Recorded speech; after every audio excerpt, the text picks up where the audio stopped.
From the gentlest thing to the most, I would say, powerful display of strength and power. My father was a gibor.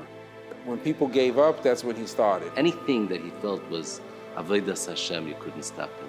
When you were in his presence, you felt that, he wanted for you. He was there to be mechazik you.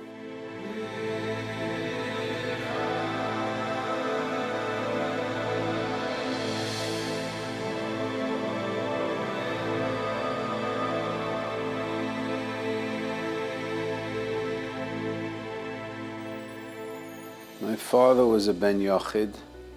His parents loved him, adored him. He had the chush hareach of knowing what was right and wrong from a very young age. There was a Rav in Pseik, a well-known Rav, his name was Rabbi Kellner. He had two sons, Asher Kellner and David Kellner, that were my father's Rebbeim from young. Each one was like dynamite, full of personality and witty and tremendous love for people. And they were extremely interested in helping my father find a certain level of comfort in his avodah. From a young age, he was connected to Rabbeim. He was young when he went to Reb Scheinberg, maybe 18, 19. He got married. When Reb Scheinberg moved to Eretz Yisroel, they moved with him. My father was a very strong man, so it was extremely unique, his ability to be mevatel himself to the yeshiva of Chaim Pinchas Scheinberg Zatzal. But the bittul over there was with the same strength that he operated through life, so too he used that gvura to be mevatel himself to the day of his Rebbe. Another Adam Chashav said that he's jealous of my father because my father has a Rebbe. So when it was told over to my father says, yes, he has what to be jealous, but he doesn't understand what it means. That's what it means to be a Talmud. He very much cherished his relationship with the Rosh Yeshiva. I remember once there was a chasana, it was a very opulent chasana at a very fancy hall. And they served, I think they served meat that was like very thick. So Rav Scheinberg was sitting at the dais, and my shver was sitting next to him, and he was cutting the meat for Rosh Yeshiva because he wasn't able to eat it on his own. So after he walked out of there, he said, I'm so used to being Rosh Yeshiva and having people do things for me. It feels good for me to have a chance to do something for my Rebbe. I still remember the pain in my neck when Rabbi Yisroel Zatzal used to take his hand and shove our heads down so that we should get a bracha from Reb Scheinberg. If we weren't low enough, push us lower. It was for the Bachrim to see a Talmud have covered for a Rebbe. We learned it. It just went into our bones. After he was there for 10 years, he felt an urge to give over. He was in his low 30s, and he asked his Rebbe permission to go to America and start a yeshiva together with his brother-in-law, Mordechai Zatzal. Why did we want to start a yeshiva was because we wanted to work with boys. We thought that there was a big necessity. We saw people coming to Eretz Yisrael and they needed. They had a mission. They discussed this clearly with Rabbi Chaim Pinchas Scheinberg Zatzal. The mission was to take boys and build them up and make them B'nai Torah. In America, many Rashi Yeshiva were discouraging. They felt that the type of yeshiva wouldn't really work. And their yeshiva backed them to the hilt, said, listen to me, I'm your Rebbe, open the yeshiva. The amount of Mesiras Nefesh he exerted took a very big toll on him physically, but he was not a person that gave up, and this he understood was the right thing. Baruch Hashem, Rabbi Yisroel, that's Rabbi Mordechai, were good friends because they were brothers-in-law. They were two different people, two different personalities. Rabbi Yisroel was more of an outgoing, energetic. Rabbi Mordechai was softer, and he was very organized. Together, they were a wonderful blend. Started April 15th, 1975. We rented a shul on 18th Avenue, and it was supposed to be yeshiva of 10. It was really 7 because three guys really didn't show up. And I remember his early days on 18th Avenue, in a small building that not only Rabbi Plutchok, but his wife, family, they all worked together for this purpose. Every day was a struggle to survive. We had to always stand outside to try and get a minyan. We did that for quite a long time. I remember once I saw a person going, I said, I said, I want to tell you, it's not just being Mistarif Dominion, it's Pikuach Nefesh. He said, why? I said, because if I stay out here another few minutes, I'm going to freeze. It's too cold. He would talk about Mesiras Nefesh for Torah as very idealistic. And then we would see that he was Moisei Nefesh for Torah. Finally, he picked up his yeshiva to Madrega where they needed a building, and were able to buy a 4-story walk-up where the building is today. The yeshiva became a known entity in Klal Yisrael. The yeshivas used to hold that our job is not to take Mitzuyanim, our job is to make Mitzuyanim. Otherwise, a lot of boys just wouldn't have a place. They wouldn't, they'd go to yeshiva, they wouldn't be accepted, and that's it. And those are boys that could steigos. He would take a raw, rough diamond and he would polish it and cut it into a beautiful gem. The Rosh Yeshiva must be remembered as a pioneer in relating to Bachrim. And he had so much faith in them that they knew it. He taught us how to be machshav other people, almost to the point where people felt they weren't worthy of what, his belief and his chashivas in them. And that was a catalyst for many people to grow and try to earn that chashivas. I came in as a younger man, and I remember going over to Rabbi Yisroel Zatzal and saying, I was a bach and I used to get chizik, but I don't know what it means. How do I give chizik? And on the spot, it was so ingrained in him, it was so part of him. He says, imagine you're watching a ball game and your team is up. So how do you give them that confidence? You can't help them, you're sitting in the stands. You cheer them on. The same thing with your Talmud. You develop such a kesher with your Talmidim. Just cheer them on. That chashivas and belief in others wasn't limited in no way to super achievers or balik yishrinus. In fact, the opposite is true. He was machshiv the underdogs or people that didn't have their own chashivas for themselves. I was once with him in the office at the end of his man, and boys were telling him for the first time that they're leaving the yeshiva, which is always difficult to hear. And he was gracious and he was nice, and he says, we're always an address. Whenever you want to come back, say hello, we're here for you. One boy came in. This boy was not something that the yeshiva needed at that point. He wasn't a big asset to the yeshiva. And my father made him sit down. And he tried to plead and convince him to please stay, the yeshiva needs him. And he kept going until the boy said, I'll think about it.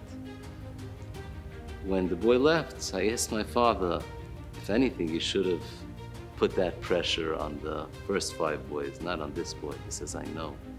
He says, the first 5 boys are going to go, they're going to be matzliach wherever they go. This boy is going to go, and in my mind, he's not going to have hatzlacha. He's not going to find the shir, he's not going to find chavrusas. It's going to be such a clap to him. I want him to stay that he doesn't have that clap.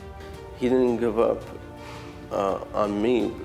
Even when I gave up on it, he kept pushing me further.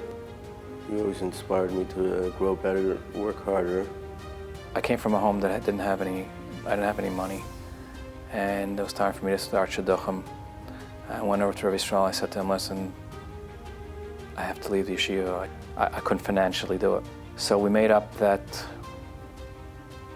okay, he would let me leave the yeshiva, but he wanted me to learn with him, in the mornings. Until this day, that's something that sticks in my heart, and I'll never forget it.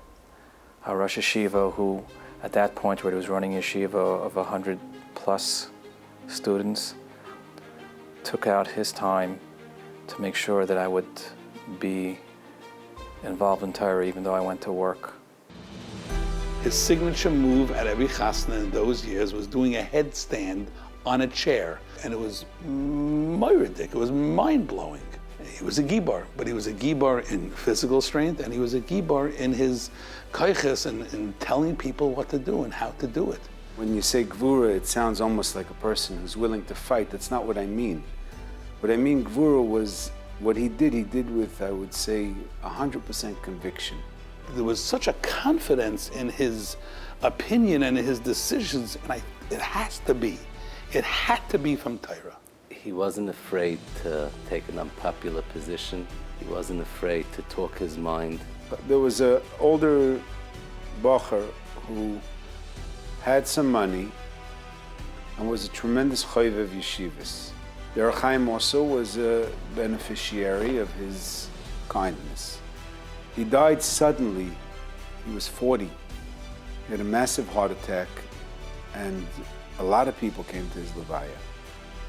There was a speaker who got up and with tremendous amount of charisma, he said, there is no one here that cared about Michael. And on that, we have to klap al chet. My father was visibly agitated by this. It wasn't true. My father was never about the money. If he'd been about the money, a lot of things would have been different. We would have never been so behind in salaries. And he waited his turn. When this fellow stepped down, my father got up. He asked if he could speak. I don't even think he was on the scheduled roster of speakers. And he explained how the Bachram in the Ohr HaChaim and the Rabbeim and the Rosh Yeshivas all cared very much about Michael. And he can't let a statement like that just ring out in the hollow and not be responded to. The first year that I came to yeshiva, we were on 18th Avenue. I was intimidated by the Rosh Yeshiva, not anything that the Rosh Yeshiva had done, it was where I was coming from. I remember it was the second day of the Zman, right after Pesach, and the fella comes over to me and tells me that the Rosh Yeshiva would like to see me. I very tepidly make my way over, and I stop a good few feet before the Rosh Yeshiva, and the Rosh Yeshiva extends his hand to me and says, Shalom Aleichem. I extend my hand back, and the next thing I know, I'm in this huge hug that the Rosh Yeshiva is giving me, and he whispers in my ear, why are you so scared of me? I'm just a giant teddy bear. And it was, I guess at that moment, that the ice was really broken. Fast forward 25 years later, so I'm with the Rosh Yeshiva on a fundraising call, and we're sitting by some fellow's table, and out of nowhere, the Rosh Yeshiva starts to tell this story. The fellow writes out a sizable check, and afterwards we get into the car, and the Rosh Yeshiva looks at me, and I look back at the Rosh Yeshiva, and he says to me, you didn't think I remembered that story? And I said, no, I remembered it, but I didn't think the Rosh Yeshiva remembered it. And the Rosh Yeshiva said to me, not that it makes it any less valuable, but I have many such stories like that. One time I came into his office in the house and he was on the phone. It seemed to have been a difficult conversation and very out of character for him to ask me to step out, but he did. And I heard him talking to a doctor then, an eye doctor. At that point we had, was my nephew, an anicle of his that had just lost an eye in a terrible accident. And my father was begging the doctor to do a transplant, to give his eye to the anicle. And the doctor talked him out of it because he felt it would be a death sentence since he had diabetes. I don't know of a more giving person, a more generous person, but this brings it to a new level. 36 years ago, when I was dating. So it turns out that this girl I was dating would be my wife. I went out 6, 7 times, and then I went to the Rosh Yeshiva. It was a Friday morning. I said, Rebbe, what do I do now? He goes, well, tell me, you like her looks, you like her shkafa. Yeah, everything is good. He goes, okay, mazel tov, you're a chassan. I said, what? He goes, you're a chassan, so go propose, take her out to eat and go propose. I said, but let's say it's not the right one. He said, so don't propose. I said, I don't understand. He goes, so you'll be 95, you'll still be wondering if it was the right one. It's the right one, go, call her. So I called, I didn't know that she wasn't sure yet, and she called her mother, and she was out of town, Memphis, and her mother said, take a break for a week and see if you still like him, and then, you can continue. So we went out Sunday night, and we schmoozed. I proposed, and she said she needs some time to think, whatever she said, whatever I said. I went back the next morning. I said, Rebbe, what do I do now? I mean, your plan didn't work. He said, call her again. I said, no, we made up, I'm not going to call her for a week. It's nothing, because she's waiting for your call. Call her tonight. Call her at 7 o'clock, call her tonight, she's waiting for your call. I said, really? He goes, yes, sei gesund. Okay. And I left. I called at 7 o'clock. And my wife was quiet when I called. I said, I'm sorry. I wanted to tell you one more thing. I told her, if you don't want it, I don't want it, but I think you need some time. And my Rebbe told me to keep on schmoozing and keep on talking. So we schmoozed twice a week. We went out once a week. And 2 weeks later, we were schmoozing, and whatever happened, and it was official. After we got engaged, she told me, she said, why did you call me Monday night? We went out Sunday night. We made up that we weren't going to speak for a week. I needed time. I said, it was very easy. I went back to the Rosh Yeshiva. And the Rosh Yeshiva said, now she's waiting for your call. I'm telling you she's waiting for your call. And she sat there with her mouth open. She said, I didn't go to work that day. I davened the whole day that you should call me. And when you called, I was speechless. Yeshiva. He was the most loving father, Shaykh. He wasn't embarrassed to wear his emotion on his sleeve, to give a hug and a kiss, and to sing a song of how much he loves us. A few years ago, I was with him at a chasna. We went to Toronto. The flight was the next morning, so we went to sleep. It was late. I fell asleep pretty quickly. And about 2, 3 o'clock in the morning, or maybe a little later, he's sitting by his Gemara, but he hears that I'm fidgeting in bed. So he starts singing while he's by his Gemara. A whole song, how much he loves me. He was a person that didn't mind showing his emotion and his feeling. It's obvious, I remember it like yesterday. It's something that warms me until today. We were brought up with a father that had tremendous avas atira. Many, many nights he'd wake up 2 o'clock, 3 o'clock, 4 o'clock. You'd see his feet in cold water. He'd be humming. He was an Eved Neman to Hashem's Torah. He showed commitment from beginning till the last second, where the only thing that lowered his blood pressure while he was dying was a discussion in a Gemara in Shabbos. This doctor that came to stay with him, because they weren't letting one into the hospital now, so this doctor came to stay with him, said, what can I do to calm you down? He said, I was a little agitated. So he said, if I could learn something. So we brought him a Gemara, and he gave it to him, and he started learning. That was the last that I know from here that he was awake. Then afterwards, he was put on a ventilator. My father, when he came back with my mother, soll sie gesund und stark sein, with the mishpacha from Eretz Yisroel, and he wanted to enroll the children in YOB. So he walked in to Reb Shlomo Mendel, who was the menahel then. Reb Shlomo never met him. And he took his jacket off and he tells Reb Shlomo, he says, which arm do you want to cut off? Anyone I'll give you. Just promise me that you'll give me Torah Dikenachas. His sheifas were to help the other guy. You always felt that he had your back. I thought it was only for family, but I see everybody felt that way about him. When we bought a house in '84, so we had to borrow money for the closing, and the person that we borrowed the money from, after a few months, insisted on all the money at one time. And we had no money. So the Rosh Yeshiva and Rav Mordechai, they just gave us the money. It was a couple of $1,000s. They just gave us the money. They had no money. The yeshiva was running on on a string. He had a critique on advisors, even Rosh Yeshivas, even Das Torah. He couldn't understand how people could come to a Das Torah, ask the Shaila, how the God would just advise after meeting with these people for a few minutes. He used to live their lives. People would come to ask advice. He would sit with them for hours. Hours. He had a place in his heart for anyone, for everyone. Made no difference who you were, what you looked like, what you smelled like.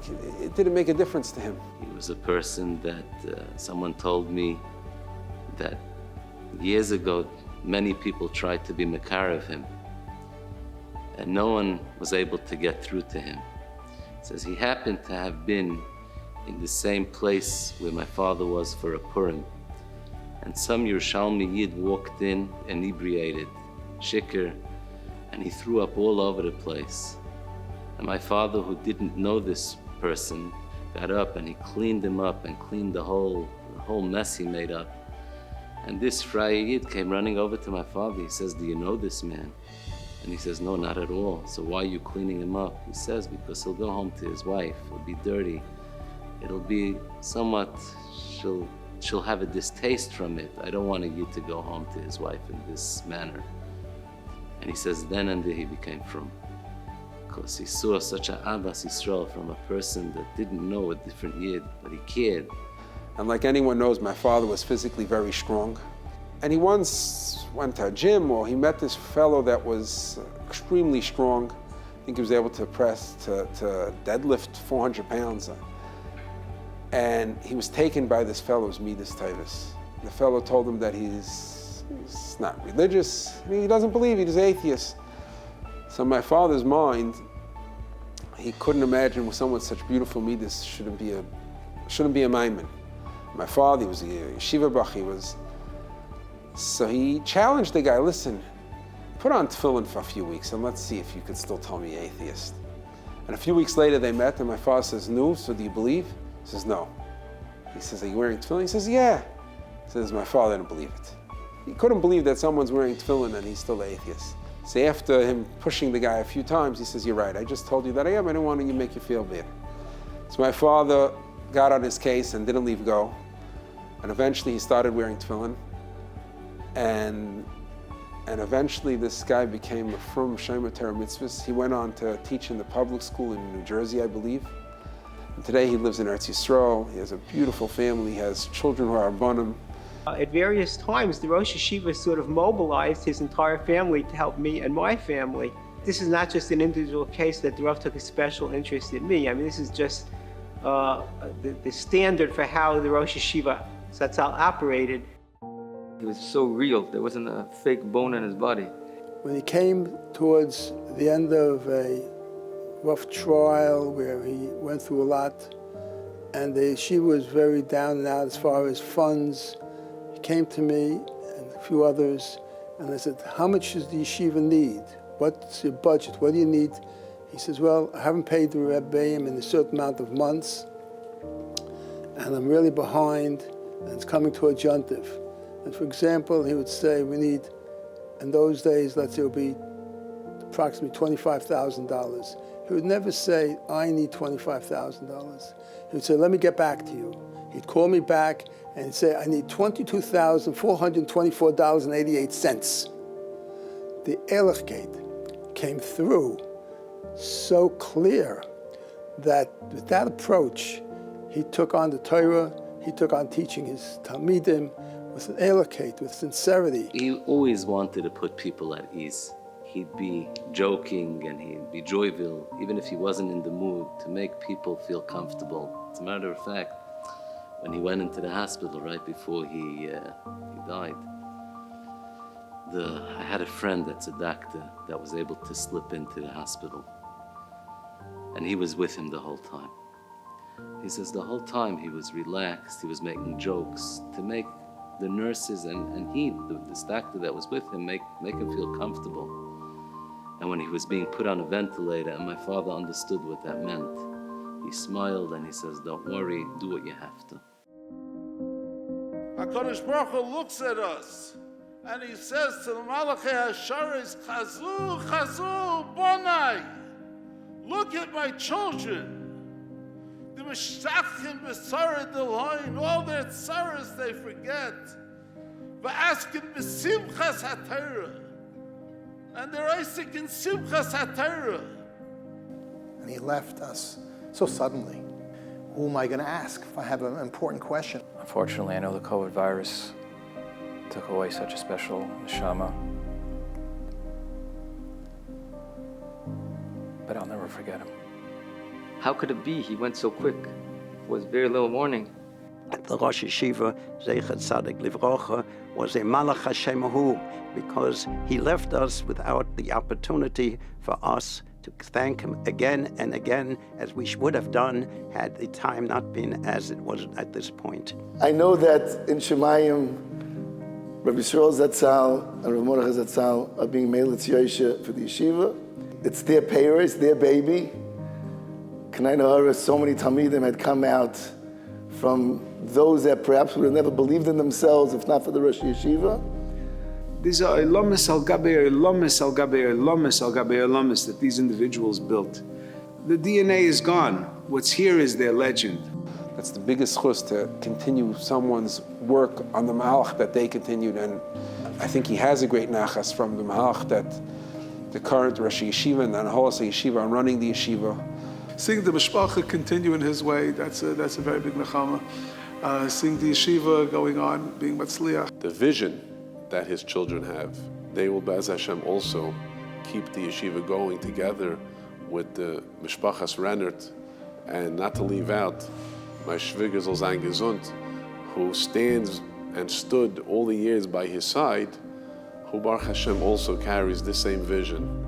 It's true my father didn't have the levaya that he deserves, but the ripples that he created with his life, that's the hesped kahalacha. Those ripples are going to be oimid la'ad and kayam lanetzach, and that's probably the biggest kavod achron a person like him could get. It's hard for me to believe that he's not in the highest place in Gan Eden, sitting next to the Shechina and next to his Rabbeim, begging HaKadosh Baruch Hu to make sure everything goes well and goes right for his Talmidim and his Mishpacha. The Rosh Yeshiva's care and concern knew no bounds, and his love for us was limitless.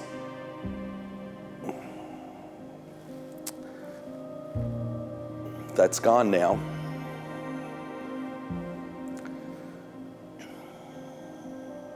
It's gone, but it's not forgotten.